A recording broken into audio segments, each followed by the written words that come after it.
so much. So, President Zelensky, dear Vladimir, it's a great honor and privilege to welcome you back here to the NATO headquarters and to return the warm welcome you gave me when I visited Kiev just a couple of weeks ago. Your leadership, the bravery of the Ukrainian armed forces, the resolve of the Ukrainian people continues to impress and inspire all of us. And as you know, we will stand by you, provide support to Ukraine, because this is really important for the whole of NATO. NATO defense ministers will meet today and tomorrow. We will, of course, address Ukraine. We'll meet in the US-led Ukraine contact group, where we will mobilize more support, coordinate our military support to Ukraine. We'll meet in the NATO-Ukraine Council that we established at the Vilnius summit that will further strengthen our relationship and help Ukraine move towards a NATO membership. We will also tomorrow meet and address deterrence and defense. We agreed new defense plans at the Vilnius summit, and now everything is about implementing those defense plans with 300,000 troops on high readiness. We will also address NATO's missions and operations, including our presence in Iraq, helping to prevent ISIS from returning, and also our presence in Kosovo. We have seen increased tensions there, so it's important that NATO has increased its presence in Kosovo. Then we will also address the incident in the Baltic Sea with the damage caused to critical undersea infrastructure. I spoke with President Sauli Niinisto and Prime Minister Kaja Kallas yesterday, and we are in close contact. The important thing now is to establish what happened and how this could happen. If it is proven to be a deliberate attack on NATO critical infrastructure, then this will be, of course, serious, but it will also be met by a united and determined response from NATO. And tomorrow we will also be briefed by the Israeli Defense Minister Gallant on the situation in Israel. Allies condemn the horrific terrorist attacks on innocent civilians in Israel over the weekend, and we are looking forward to the briefing from the Defense Minister. So once again, dear President Zelensky, dear Vladimir, welcome to NATO. Your fight is our fight. Your security is our security, and your values are our values. So we will stand by Ukraine for as long as it takes. Welcome.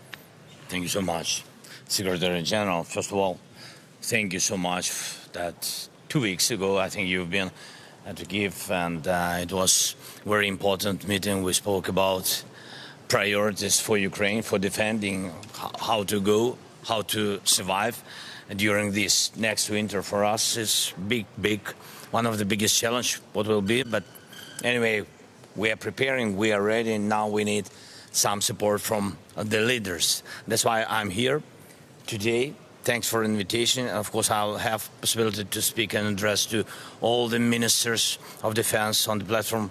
Ramstein is so important, about 50 representatives of Minister of Defense and their teams and ministers. It's so important. We will speak about the priorities, how to push Russia out. It means out of our native land, and it means we will stop the war.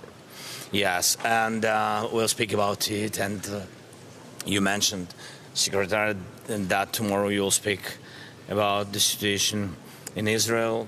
So also there will be some signals from us, from Ukraine. Of course, we are in the war, so we understand what does it mean, terroristic attacks, such victims, tragedy. My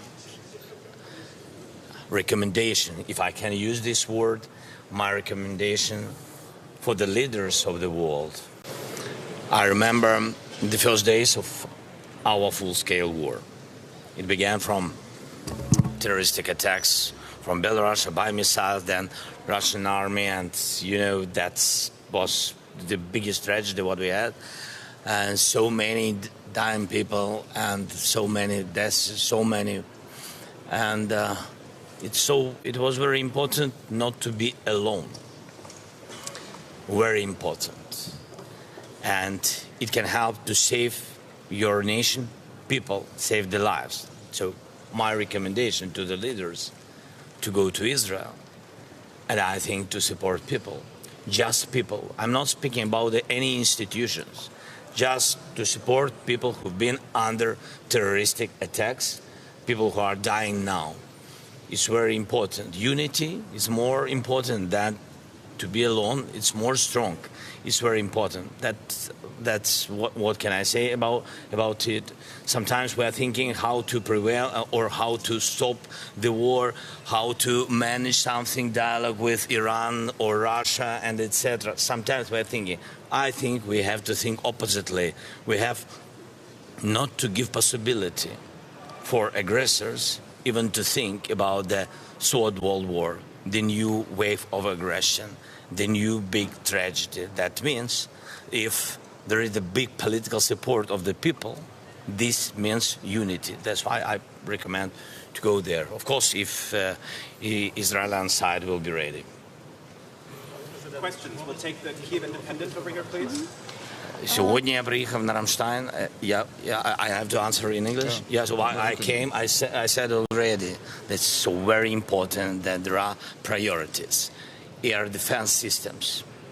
Defending, so it's not just basic words. We have very concrete things, and we need them in very concrete, very concrete geographic points on our land to save energy network, to save people, to save grain for transit grain, to save these routes for Africa, Asia, for the world.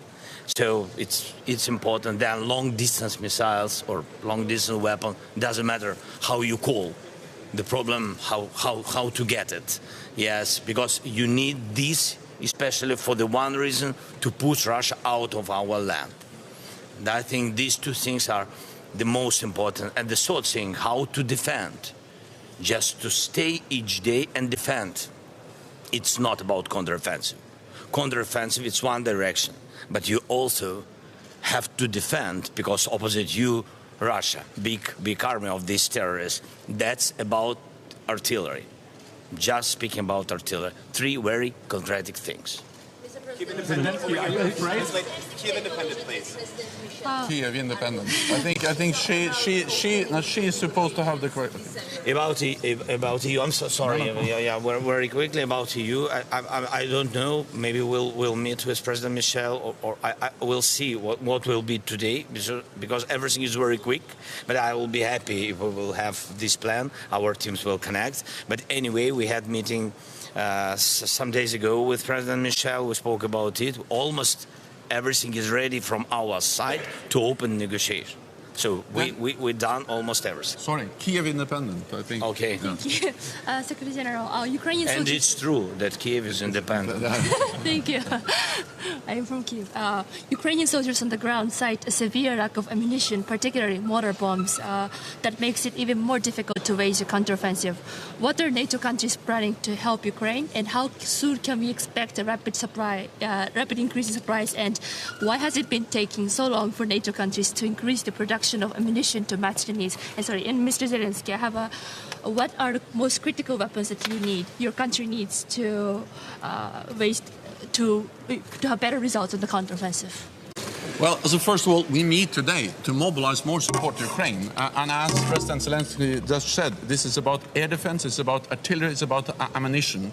And I welcome the new announcement we have just heard over the last couple of days from Romania and also from Germany. And I expect more NATO allies to make further announcements today for more support to Ukraine, because we need to sustain and step up the support. Air defense is critical to protect the cities, the economy, the critical infrastructure of Ukraine, and that helps them to help themselves, because then the economy can function, then things can work in Ukraine, and that will help the Ukrainians to also produce, to trade, to function as a normal country, and that will increase their ability to finance and to provide also ammunition themselves for the war. What we are seeing now is that President Putin is preparing once again to use winter as a weapon of war. Meaning attacking the energy system, the gas infrastructure. We need to prevent that, and with more advanced and increased capabilities for air defense, we can make a big difference. NATO allies have stepped up production. We have now 2.4 billion in what we call framework contracts for increased ammunition production, out of which 1 billion is firm contracts. And we are constantly working on ramping up production to enable Ukraine to continue to fight this just war and to continue to liberate the land. Secretary General always answered long distance.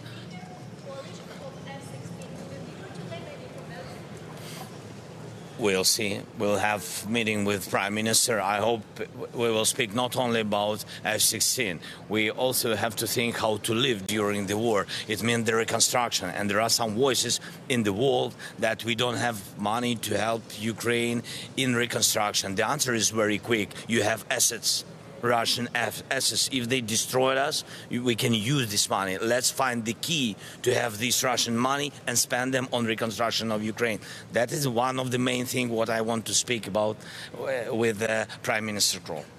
President Zelensky has to attend so many much. important meetings, so now we need to end this. Thank you so much. Thank you. Thank you. Thank you so Thank you. Thank you. Героям слава.